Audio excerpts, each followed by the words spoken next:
بسم الله الرحمن الرحيم السلام عليكم ورحمة الله وبركاته سو هذا أصحابته نوgu xiran meel kasta iyo xilli kasta joogtaan waa barnaamijkii Kaafi iyo Koonfur Afrika oo toddobaadkan aan ku wareysan doono Sheekh Shaakir Sheekh Cabdullaahi Aadan oo ah maamulaha masjidka Al-Tibyaan Trustee oo ku yaala gobolka Eastern Cape ee dalkani Koonfur Afrika Sheekh Shaakir waxa uu ka mid yahay culimada waaweyn ee ku sugan dalka Koonfur Afrika isla markaana in muddo ah ka soo shaqeynayay dacwada Soomaalida iyo guud ahaanba muslimiinta dalkani Koonfur Afrika ku dhaqan Sheekh Shaakir marka hore ku soo dhawow barnaamijkeena Kaafi iyo Koonfur Afrika sharaf ayay inoo tahay inaad waqtigana siiso soo dhawow بسم الله الرحمن الرحيم الحمد لله رب العالمين وصلى اللهم على نبينا محمد وعلى آله وأصحابه أجمعين كافي كونفور أفريقيا ودوهاي أدنى ومحسنتين الله يدي بركايو أدنى وفرح صنعي ما أنت لكولنكينا ودوهاي waayahay waan kaaga mahadcelinaynaa mar kale in aad waqtigaada na siiso dabcan wareysina aan kala yeelano arrimaha diinta oo in muddo aad ku soo dhex jirtay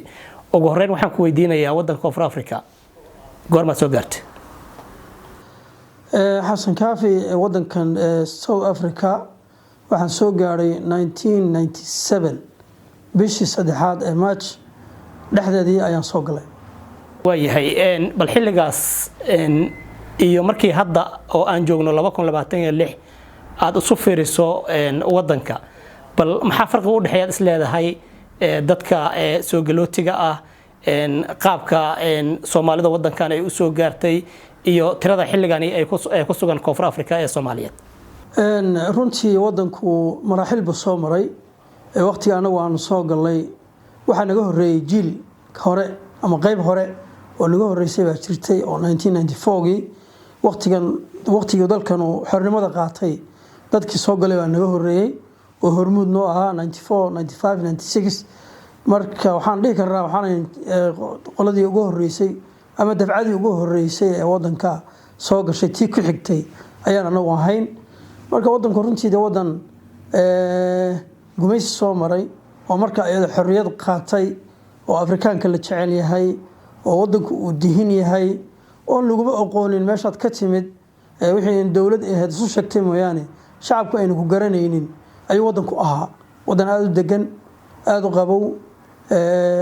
noloshu ay raqiis tahay lacagtu ay qiimo leedahay amnigu uu aad u fiican yahay wax dhibo badan uusan ka jirin wadan runtii curad ah oo xorriyada ay qaateen curad ku ah ee Soomaalida anaga naga soo horeysay iyo kuwii anagu aan ku jirayba aanu soo gaarnay marka waxa la karaa waqtiga ayada wadan qiimo badan oo aad iyo aad u qiimo badan oo quiet ah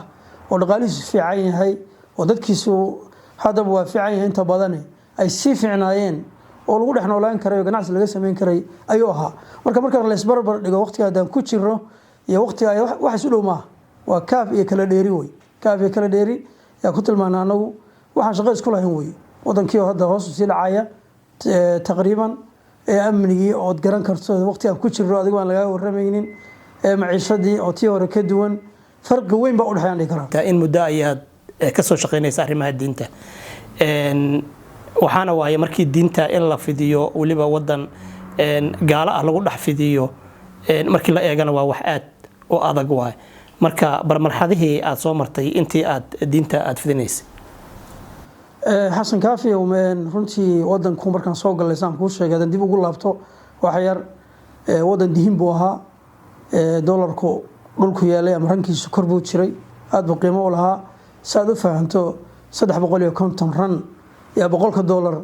lagu sarifayay hay maanta maantana 1700 buu maraya taqriiban waagaana 350 ayuu ahaa yacnaha wadanku soo bedelay change ku dhacay wad garan kartaa iyadoo wali uu dhaamada Afrikada kale ee hadda intaynu meelaan ka nimid oo aad uga qiimo badan yahay marka waqtigaas aanu soo galay waqtigaas xagga diinta hadaan ka bilaabo aad weydiisay waxaan u nimid dad muslimiina oo laba qolo ah inta badan qolo waxaan qolo Malaysian la yiraahdo asalkoodii oo Malaysia ka soo jeeday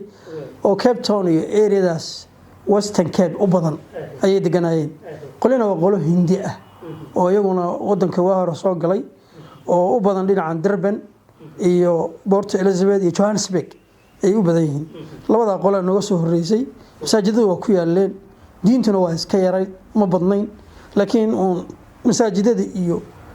macaahid iyo ayagu ay gaar u leeyihiin iyo madaaris gooni iyo waa jireen wadan noocaas aan soo galay laakiin anagu dad iska laajiin ah oo aan dadkana la qabsan karin aan wali aan afkii baranin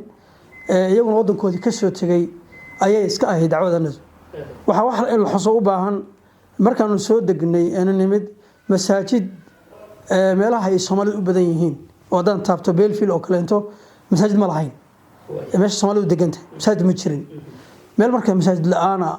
oo waxaan ka bilownay hawkarka iyo ganacsiga Soomaalidu ay bilowday aan masaajid ku xoolin oo islaam badan lahayn islaamku uusan muuqanin iyagu qudhigoodu maalmaha jumcada ay soo yimaadaan inta badan ay soo iman jireen yaan ka bilownay dacwada iyo diinta waxa la xuso mudan inaan ku tukan jiray basaska waaweyn ama tagaasida meesha ka baxaan ama Soomaalidu u taqaan boostaajada yaan ku tukan jiray halkaas intaan soo dhigano oo public toilet ku soo weysiisano oo isaga soo qaadano yaan taxiga bartankiisa ku tukan jiray taban waxa ku tusinaysaa dukaamo ma jirin sida hadda jirta masaajid ma jirin sida hadda jirta ومع ذلك Soomaalidii waaga soo gashay diintooda way ku adadkaayeen way tukan jireen way jeclaayeen waxa kugu daliilay inay meel boostaajo oo cidlo ah ay ku tukanayaan oo waxba in la xuso mudan markaan tukanayno South Africaanka oo waliba madowga ah oo deemeeraha u badnaa iyo qoliyaha midabka la yiraahdo wadankan saddex nation baa ugu badan waxaan hindida ka ahayn kinma color la yiraahdo iyo madow la yiraahdo inma cadaanka markaas la isma arka inta badan waa naga sareeyay ee degan yihiin ka gaareen waxa lagu dhaxnoolahay dadka midabka ah ama colorka loo yaqaano ama dadka madowga ah yaa lagu dhaxnoolay ilaa hatta الان marka intay ku soo maraan bayado tukanaya ee kula hadlayaan ogalay maxaad qabanaysa way iska ka hormarayaan way ku jiirayaan leeyahay masaajid ma waa boostaajo marka lagu tukada ma leh aduu alaabada wareejinaysay waad ordaysay chipsi baa inta badan laga ganacsan jiray meeshii baa durku galaya casar ku galaya wad ku tukanaysa marka waxa la oran karaa dad diin jecel oo banaanka ku tukanay oo runtii dhowrsoon oo dadka hore u soo galay aad u adag la oran karo quality-goodu uu adag yahay ayaan ahayn marka waagi dambe waana barteeno tukanaysa waxa waa la xajireen banaanka maraya wanaga la xanaya ya tandaas wadanka waxa luqada wadanka waxa la dhahaa tandaas tandaas uu tukanaya marka way ku garanayaan uu tukanaya waa kala xal u leeyahay waa lagu ilaalinaya inta ka tukanayso respect halkaas oo marka waxaan dhigi karaa dacwadu way adkay laakiin dadka Soomaalida soo galay dad fiican bay ahaayeen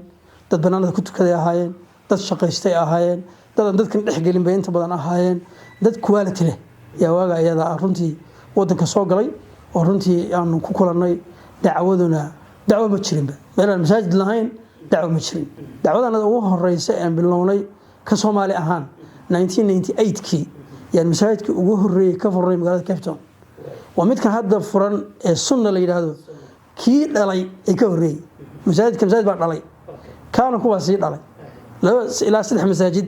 kii horeeyay meel yar oo building kan qudhigiisa hoostiisa ah oo dad yar qaada yaan salaadaha faradka jumca ma jirin yaan ku tukan jiray dadkii furay masaajiddaas ka mid ah aniga ugu horeeyay ana imaam ka ahaa halka ana ka bilaabay ka bacdi geeraj taman u guurnay oo isla buildingkii gadaashiisa ah ka bacdi sunna loo soo guuray masjid sunna ee loo soo guuray oo hadda ku yaala kaas marka laba ka horeysay oo waana isku same area way waa same building way marka ragii waxaan kamid ah u horeeyay masaajidkaas imaam ka noqday ama ku bilaabay dacwada saas ah way markaad eegto marka dhinaca dacwada xilligaas iyo hadda marka heerkay gaarsiisayeen hadda dhinaca dacwada Soomaalida dacwada hadda ka badan tahay saan ku sheegay dadku ugu yaraa sayidkaas yarka ee luuqa ku yaala ee buildingka hoostiisa oo dad baqaadin ee salaadaha ku tukan jiray kadibna geerashka dambe ee yar balaaran yaan u guurnay dadku ugu yaraa runtii family lama joogin saad u fahanto magaalada Belfield baan ka shaqeynaya meesha dacwada ka bilownay ka bilownay waa Belfield way